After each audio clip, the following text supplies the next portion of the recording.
By using quality spawn, suitable substrate,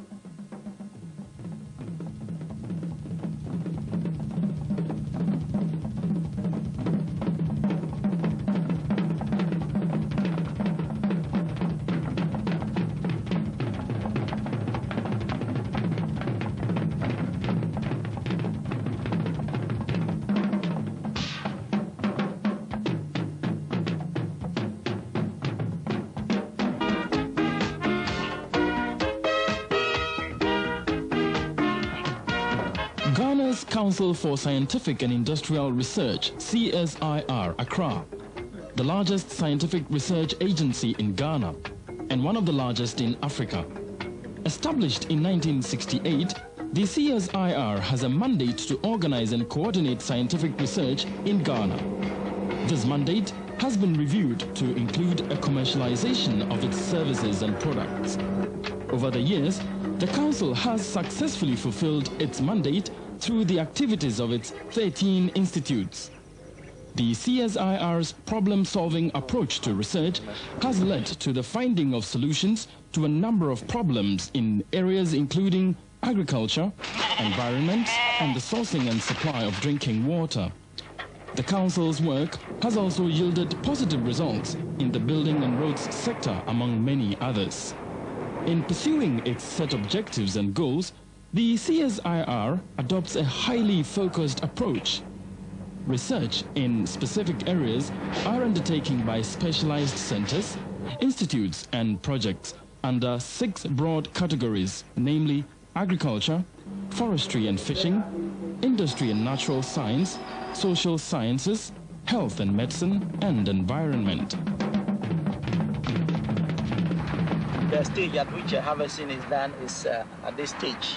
At this stage, the pericarp starts or begins to break. The umbrella is not completely open. If it is open up, it is not the best because it gets spoiled within a very short time. But at this stage, it can stay for a longer time. Now, you dip your hand a little bit further and then uproot the mushroom from the roots and use a knife or a cutlass to cut the stem, which attaches itself to the substrates of, and have the main one for your consumption.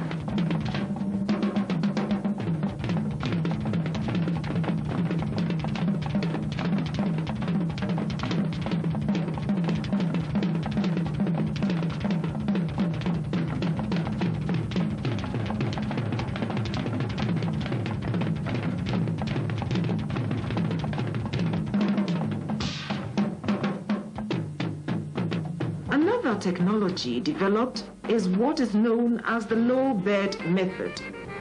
The medium, called compost, is scientifically formulated of various agricultural byproducts such as rice straw, cotton waste, elephant grass, cocoa shells, cassava and cocoyam peelings, oil palm empty bunches, or jute waste.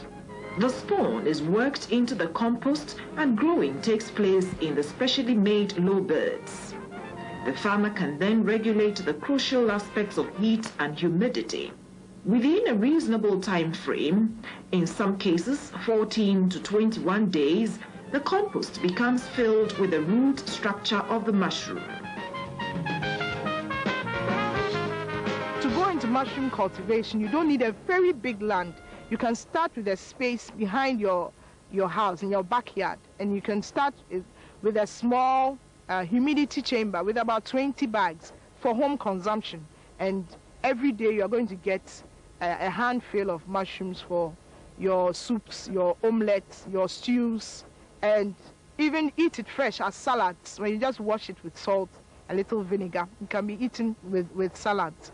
And also one of the advantages of mushroom farming is that you don't need a lot of water to go into mushroom farm. Like when you have large acres of corn, you have to have a lot of water to water. But for mushrooms, you just need a few buckets of water to water your mushrooms daily. One other advantage of mushroom farming is that you can grow mushrooms in